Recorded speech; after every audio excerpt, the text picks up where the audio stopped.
Hi, my name is Rick Green. I'm a 54-year-old married father of six from Cincinnati, Ohio. Well, I grew up in the late 60s, early 70s, and like most kids in the projects, it was tough. My mom didn't work, my dad worked, but I was the youngest of 11, and money was always tight. But by the grace of God, there was always food to eat.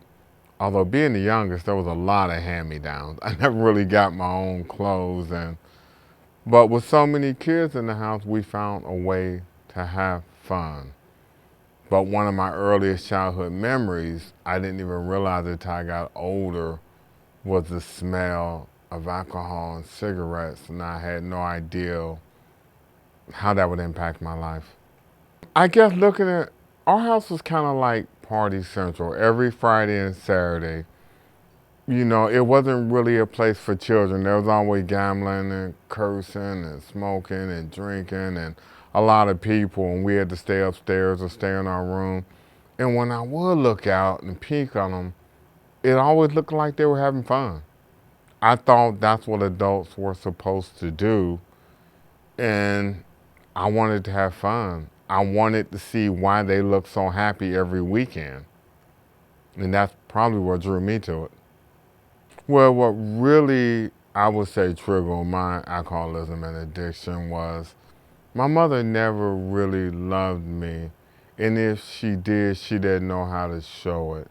And I didn't really understand that till I got older. She made all these babies, but she didn't know how to love us because she didn't love herself. And when you're 4, 5, 7, 8, 9, 10, you don't understand that. All you know is the woman that you call mom is supposed to love you. And when you're always curse words and belittled and put down, I can't speak for nobody else. It just crushed me. It broke my heart. All I wanted was her attention and I couldn't get it. And I think that hurt, anger, and depression just became too much for me. Yeah, when I first tried it, to be honest, it took everything away, but I didn't see the other side of it. The devil don't tell you the whole story. He doesn't tell you the addiction side of it. Yes, instantly it was gone, but it came back every day. It never totally left.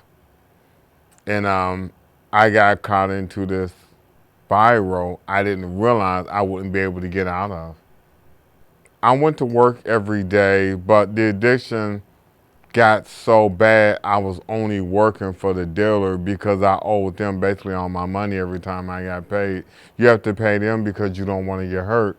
And I could hide it from my first wife for a while. And I was really good at it for a while. Looking back on it, yeah, I know it was wrong. It's hard to think right when your brain is always polluted. I know those are things I can't change. I wish I could fix them, but I know I can't. I got so deep into it, I had to tell her to leave me. We just kept having baby after baby, and I knew I wasn't strong enough to be the father that the boys needed or the husband that she needed. And by the grace of God, she left me, which was one of the best things, one of the hurtful things in my life, because we were, to me, a tragic love story. I live with that every day. She fell in love with an addict, but the addict didn't tell her she was an addict, and that hurts. It wasn't her fault. Hell really started. I had to get up and go to court. I had no idea I was going to go to prison that day. I guess the judge did. I didn't. So I go down and I get up that morning like I normally do. But that day, I get the drugs, I get the beer, I get the cigarette, and I never forget it, June 15th, 1998. I didn't want to be him anymore, and it's confusing. I asked many of people, what really did it for me, I hate saying it, but I guess I gotta say it, do I have to thank Satan? That day, he sensed to me, said it, or however you want to put it, why don't you just kill yourself because you'll never beat me? And it angered me so much when he said that to me. I said, why don't you kill yourself? And that was the day I poured the cocaine down the toilet, and I remember breaking my cigarettes, and I poured the beer down, and I got ready, and I went to court, and I'm thinking I'm about to get probation. When the judge, said you're going to prison, that's when all reality hit me. But it wasn't really fear, it was almost peaceful because I knew this is what this hard-headed, rebellious addict needed. Well, I'd made peace with God that day in the bathroom before I went to court. In that day, there was just a peace over me like I hadn't felt in a long time, or maybe even my whole life. And when I went to court and when the judge sentenced me, it's weird to say I was okay with that. They lock you up, you're in the Justice Center. A couple of months later, if you get woke up at 4 in the morning at the Justice Center, that means you're going to prison. And sure enough, my light came on at 4 a.m., so I knew what was about to happen. And you shackled, the jumpsuit, the whole thing. And I remember getting on the bus, and it's funny because all I thought about was my ancestors that came here before me. I looked just like them. But I had done this to myself. And I was so ashamed at what I had done to them and let them down. They fought so hard to get out of shackles, and I put myself back in shackles. I never blamed anyone else for my life. It was the choices I made. And I got on the bus. I remember looking around. I saw some guys scared. Some was ready for it. Some had been there before. I was just really taking it all in, and just like we're talking now, I heard the voice of God say, "Don't worry, you won't be there long." And I'll never forget that. And all he said after that was, "I want you to tell them about my son." And that's really when my whole life totally changed. I knew that Jesus was going to go to prison with me. I knew he was on the bus with me. And I tell people, I can't even describe getting on that bus, and it really wasn't a fear. I knew I was facing the unknown, but I also knew I wasn't alone. Okay, when I was released from prison, the first thing I did was I was trying to get Max's wife back. That was really important to me. I wanted to make this marriage work if I could. And it hurt to find out I had broken it so badly I couldn't put it back together. I'll never blame her for not taking me back. So we got divorced, and that same year, I went back to my home church I grew up in Loveland, Ohio. And that was the first time I saw Stephanie. I'm trying to listen to Reverend Chris, and I couldn't pay attention to the sermon because this girl on my right just kept calling me without saying a word. That's the first time Reverend Chris preached, and I couldn't hear the sermon. And I remember I prayed to God to bless me with a new wife. And about maybe 30 or 40 minutes into the sermon, God said, "There's your wife." And I was like, "Huh?" He said, "There's your wife." And the whole time Reverend Chris was preaching, I was trying to figure out what to say to Stephanie. I didn't know what to say. And I'm like, wow, now God's not saying nothing. I don't have an opening line. So church got out, and we go out in the parking lot. I want to make it better. There was a lady next to her. I didn't know it was her mother. I'm like, this is good. So I had to walk up to her and her mother at the same time. And I said, "Hey, how you doing?" She said, "Hi." And I said, "What's your name?" She said, "Stephanie." And I said, "Stephanie, you want to go out on a date?" I didn't know what else to say.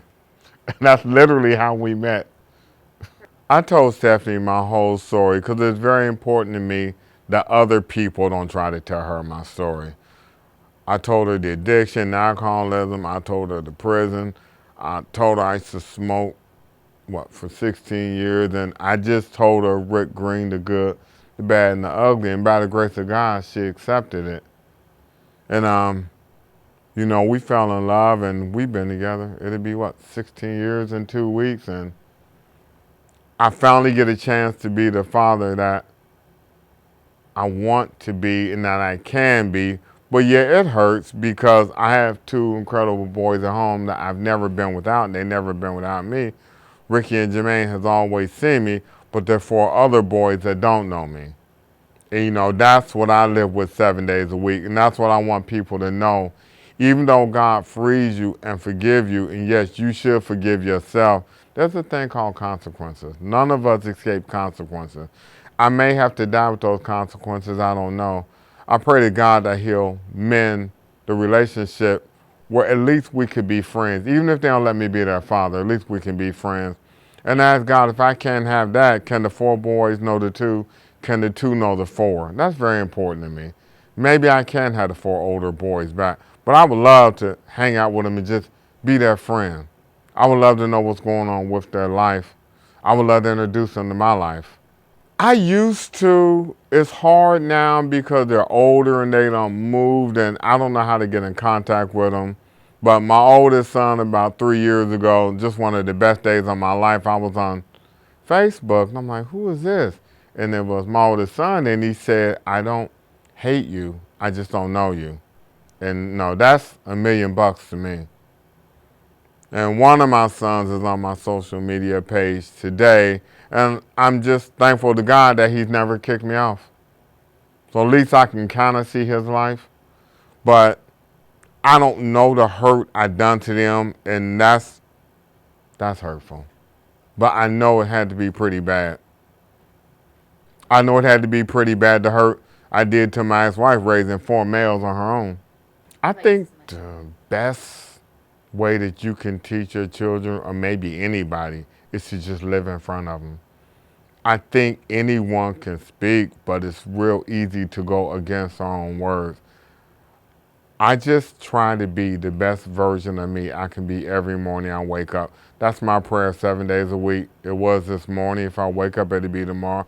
I pray to God I can be the best version of Rick Green I can possibly be this day. I know I can't fix or change the past. And it's hard to say I can't live there, but there's so much pain I caused to these 4 boys that didn't deserve it. But I can't not live for the 2 boys that do deserve me. And that's tough. And that's my battle 7 days a week. Now, people don't know what I go through 7 days a week. And I'm not blaming nobody. These are things I've done to myself. And these are things I'll have to live with. But I can't not live because Ricky and Jermaine deserve me. And yeah, my 4 older sons deserved me too. I don't know if they'll have me back, but I hope they will. But I just think the best way to do it is to live in front of them. I'll go anywhere God sends me to speak. That's the way I do it.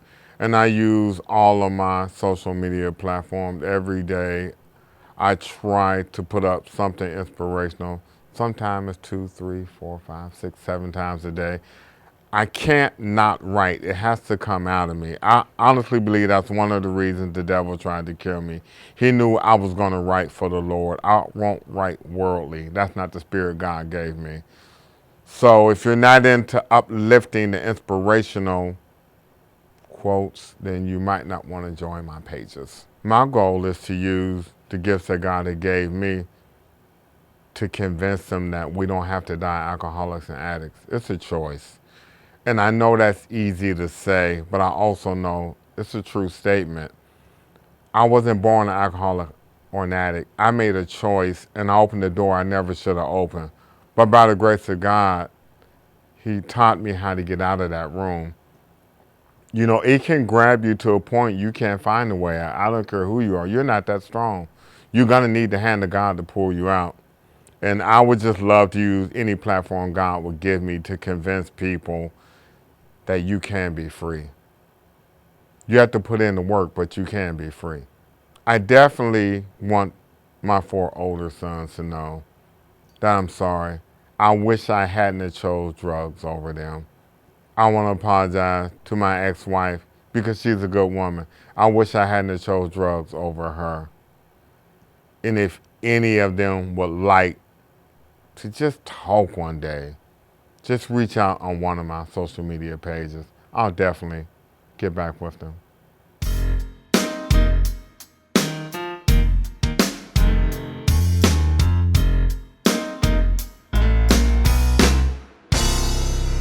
Lord, I know you got me where you want me, and I know you are molding me.